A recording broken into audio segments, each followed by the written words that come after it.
Kemana ruh kita setelah wafat? Lalu bagaimana perjalanan ruh orang beriman dan kafir? Perjalanan menurut Kamus Besar Bahasa Indonesia atau KBBI adalah kepergian, perihal bepergian, dari suatu tempat dan sebagainya ke tempat dan sebagainya yang lain. Beriman secara umum adalah bertakwa kepada Allah SWT, dan mengamalkan segala perintahnya. Percaya terhadap Islam. Sedangkan kafir, menentang semua ajaran Islam dan membenci semua ajaran Tauhid. Ketika seseorang meninggal dunia dan dikuburkan pada hari setelahnya, apa yang terjadi padanya? Diriwayatkan Imam Ahmad, nomor 17.803 dari Bara bin Azib dari Nabi besar Muhammad sallallahu alaihi wasallam bersabda. Sesungguhnya seorang hamba yang beriman, ketika terputus dari dunia dan memulai kehidupan akhirat, para malaikat turun kepadanya dari langit, wajahnya putih, wajah mereka seperti matahari. Bersamanya kain kafan dari surga dan minyak wangi dari surga. Sampai mereka duduk sejauh mata memandang.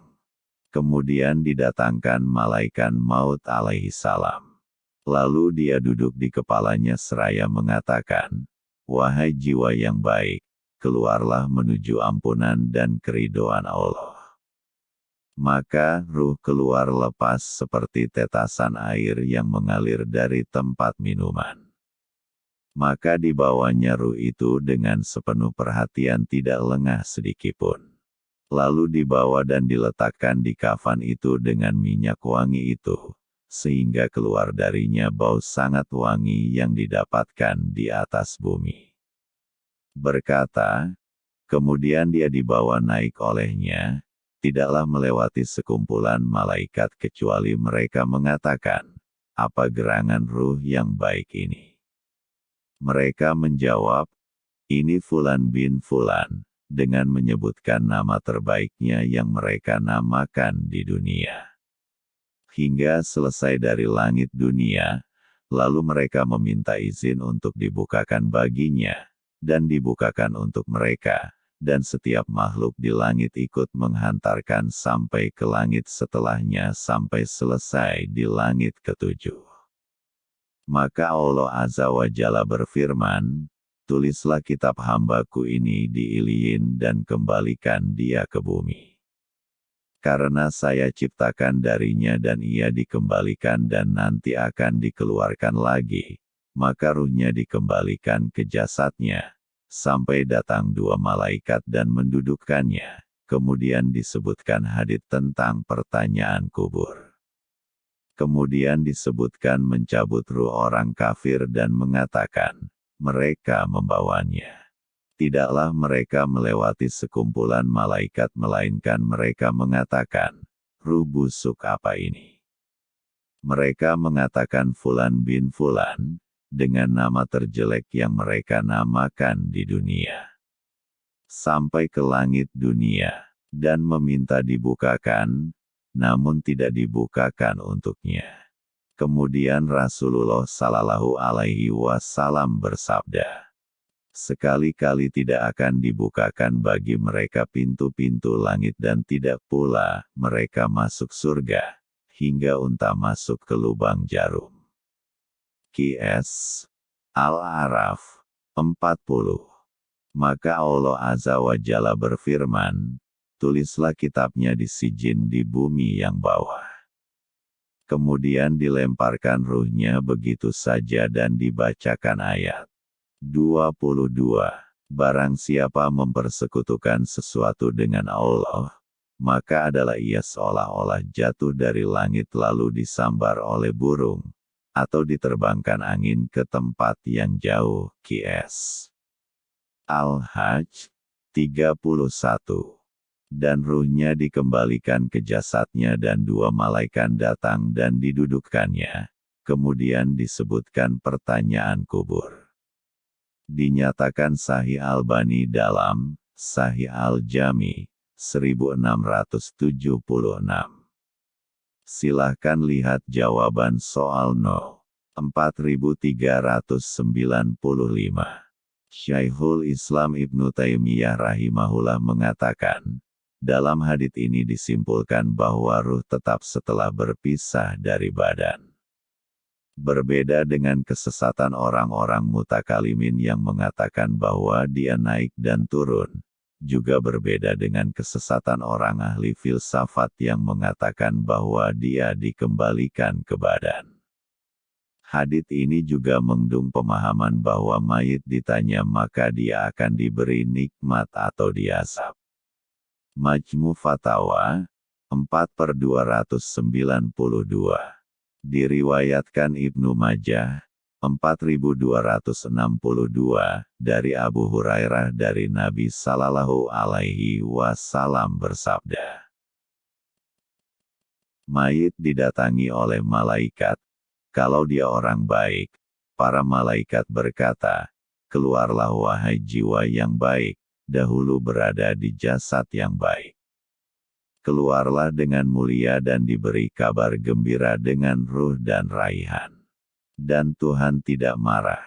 Hal itu terus dikatakan seperti itu sampai ruhnya keluar. Kemudian dinaikkan ke langit, lalu dibukakan baginya. Maka dikatakan, siapa ini? Mereka mengatakan, Fulan. Lalu dikatakan, selamat datang jiwa yang baik. Dahulu engkau berada dalam jasad yang baik. Keluarlah dengan mulia, dan beri kabar gembira dengan ruh dan raihan dan bahwa Tuhan tidak marah. Senantiasa dikatakan seperti itu sampai di langit tempat Allah Azza wa Jalla berada. Kalau orangnya buruk, berkata, keluarlah wahai jiwa yang buruk, dahulu engkau berada di tubuh yang buruk. Keluarlah dalam kondisi hina. Beri kabar gembira dengan hamim dan gosak dan lainnya berbentuk berpasangan. Senantiasa dikatakan seperti itu sampai ruhnya keluar. Kemudian dinaikkan ke langit. Tidak dibukakan baginya. Dikatakan, siapa ini? Dikatakan, Fulan.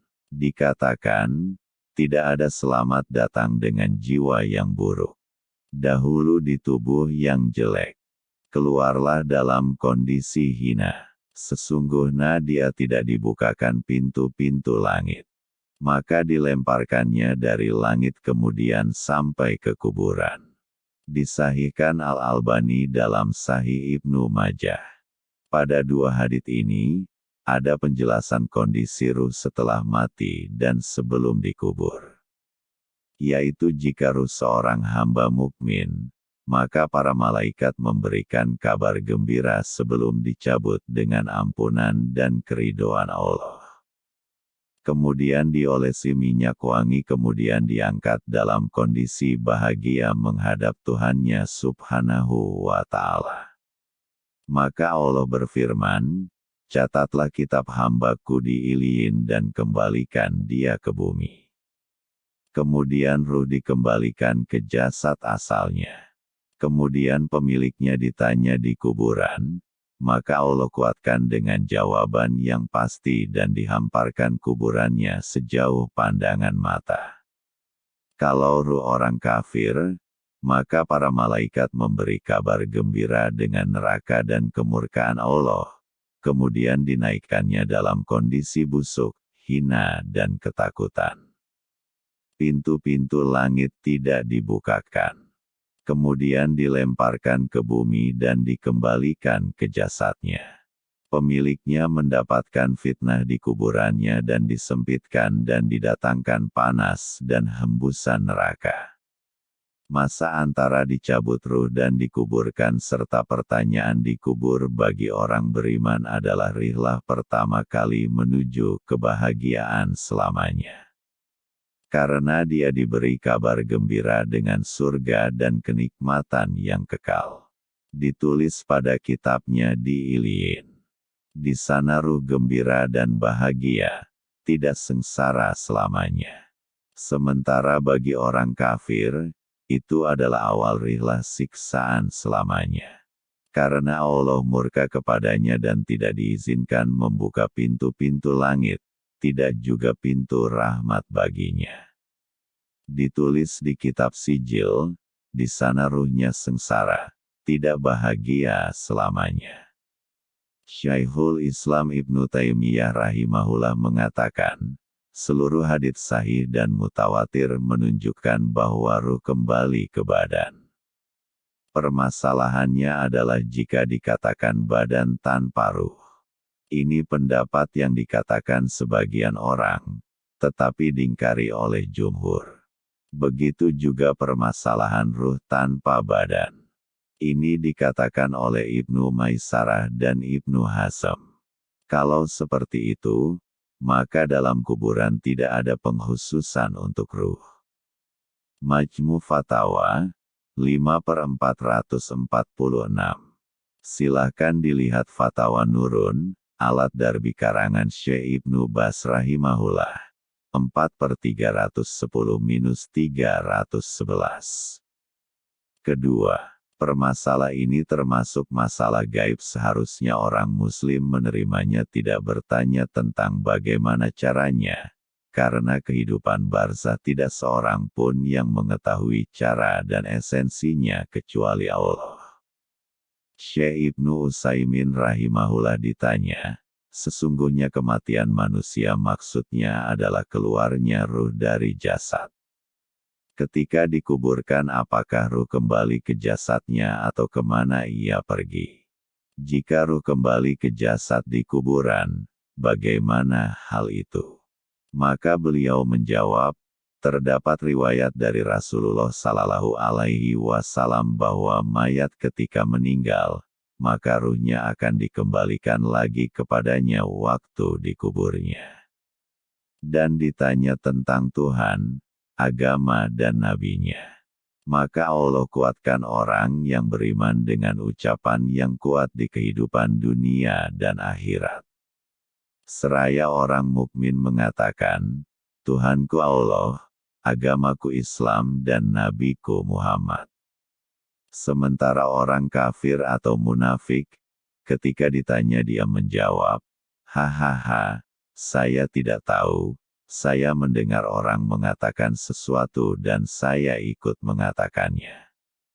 Pengembalian ini maksudnya pengembalian ruh ke badan dalam kubur, bukan seperti kejadian ruh manusia ke badannya di dunia.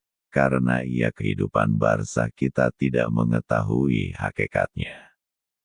Kita tidak diberi tahu tentang hakikatnya di kehidupan ini. Semua urusan gaib yang kita tidak diberitahu tentangnya, maka kewajiban kita terhadapnya adalah tawakuf, berhenti, tidak perlu mendalami.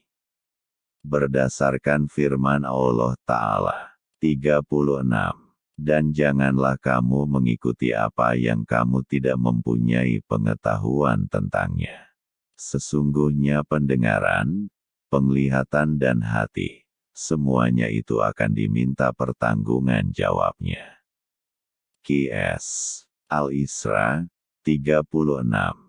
Fatawa Nurun, ala Ad-Darbi, karangan Syekh Utsaimin, 4/2, dengan penomoran syamilah. Apa yang terjadi terhadap orang yang meninggal dunia? Lalu, bagaimana perjalanan ruh?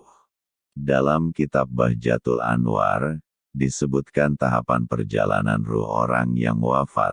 Abu Hurairah radhiyallahu anhu meriwayatkan bahwa Rasulullah Shallallahu Alaihi Wasallam bersabda, apabila seorang mukmin telah meninggal dunia maka roh orang itu mengitari rumahnya selama 1 bulan, melihat keluarga yang ditinggalkannya bagaimana mereka memperlakukan hartanya, membagi warisannya dan bagaimana pula mereka membayar hutang-hutangnya. Apabila sebulan telah berlalu ruh itu dikembalikan ke liang lahatnya kemudian berkeliling mengitari kuburnya selama 1 tahun melihat siapa saja yang datang mencarinya, berdoa untuknya dan berduka untuknya. Apabila setahun sudah lewat maka ruh orang itu ditempatkan di suatu tempat di mana semua ruh berkumpul. Sehari ditiupnya seruling atau sangkakala di hari kiamat pada saat seseorang sudah meninggal dunia dan diusung jenazahnya. Allah Ta'ala mengirimkan 4 malaikat. Apabila mereka telah berada di kuburnya maka salah satu malaikat berseru ajalmu telah tiba dan semua harapan telah putus. Malaikat kedua berkata harta bendamu telah sirna dan hanya semua amal yang tinggal. Malaikat ketiga berkata kesibukanmu telah purna dan tinggallah bencana. Malaikat keempat pun berkata beruntung bagimu bila makananmu halal dan engkau berbakti kepada Allah yang memiliki keagungan.